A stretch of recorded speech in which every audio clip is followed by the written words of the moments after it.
सभी संगठनों को एकजुट होकर शिक्षा के क्षेत्र में मजबूती से काम करने की जरूरत है। Association of Muslim professional. अस्सलामु अलैकुम, मैं ज़मीर अहमद अंसारी और आप देख रहे हैं जेड न्यूज़ फॉर यू। अर्ज यह है कि आपने अपने YouTube channel Z news for you को अभी तक सब्सक्राइब नहीं किया है तो अभी करें और साथ ही दिए हुए बेल आइकन को भी दबा दें, जिससे हमारी आने वाली सभी वीडियोस के नोटिफिकेशन आपको मिलते रहें। शुक्रिया। के गठन के 15 साल पूरे होने के जश्न में देश भर की मशहूर हस्तियों की भागीदारी। नई दिल्ली, मुंबई, 14 दिसंबर। एएमपी ने छात्रों के बीच सामान्य जागरूकता और प्रतिस्पर्धा भावना बढ़ाने, पुरस्कार देने और सर्वश्रेष्ठ और प्रतिभाशाली छात्रों की पहचान करने के इरादे से एक राष्ट्रीय स्तर की प्रतियोगिता शुरू की है। ये प्रतियोगिता हर साल स्कूल, जूनियर और सीनियर डिग्री के कॉलेज और छात्रों के लिए आयोजित की है।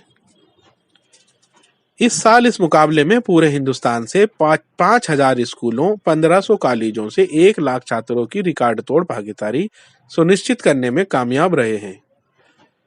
यह देश के सबसे बड़े ऑनलाइन कार्यक्रम में से एक साबित हुआ है और सभी स्कूलों, कॉलेजों, विश्वविद्यालयों, मदरसों, डिप्लोमा, आईटीआई और एनआईओएस के छात्रों ने इसमें भाग लिया और अपनी प्रतिभा का सार साबित किया।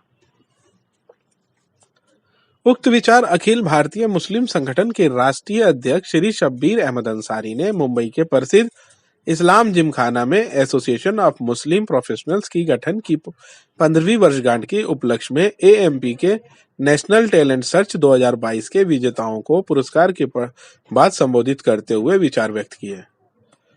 इस राष्ट्रीय प्रतिभा खोज में देश भर से 1000 से अधिक छात्रों ने भाग लिया। All India United democratic front के अध्यक्ष और असम से सांसद मौलाना बदरुद्दीन अजमल कासमी, जो कार्यक्रम में विशिष्ट अतिथि थे, उन्होंने कहा कि मुस्लिमों पर कठोर परीक्षा का दौर है और देश का भविष्य भी खतरे में है। उन्होंने कहा कि हमें ये स्वीकार करना होगा कि शिक्षा के क्षेत्र में पिछड़ेपन के कारण हम विकास के इस दौर में अपने भाई बहनों से काफी पीछे हैं।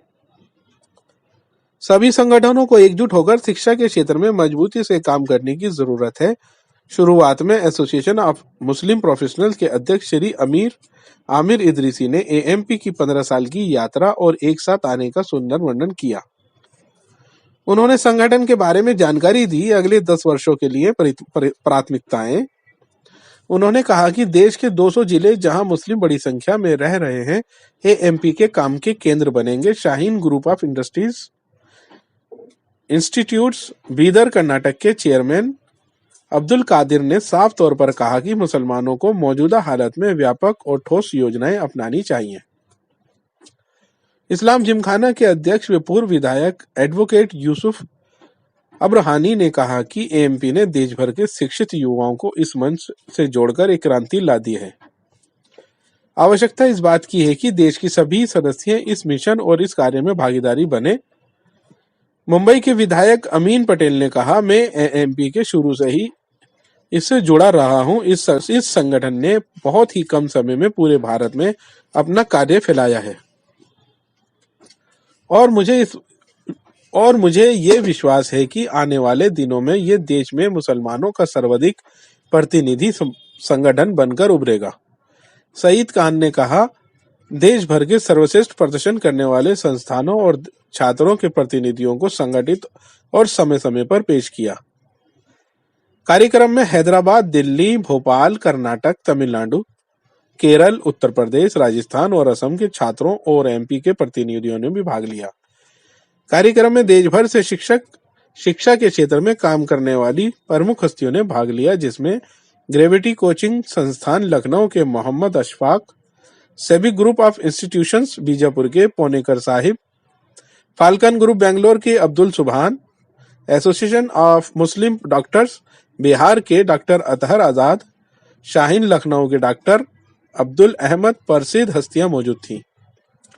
इस कार्यक्रम में मुंबई शहर के लोगों ने भी बड़ी संख्या में भाग लिया, विशेष रूप से शब्बीर अहमद अंसारी, पूर्व विधायक, अधिवक्ता वारिस पठान, सईद खान, अरशद सिद्दीकी,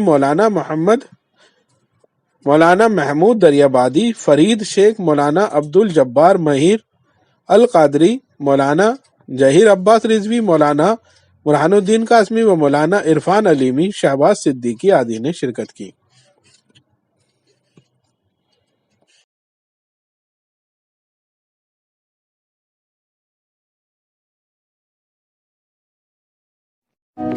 एक बार फिर आपसे रिक्वेस्ट है कि आप अपने इस यूट्यूब चैनल को सब्सक्राइब करें, लाइक एंड शेयर ज़रूर करें। शुक्रिया।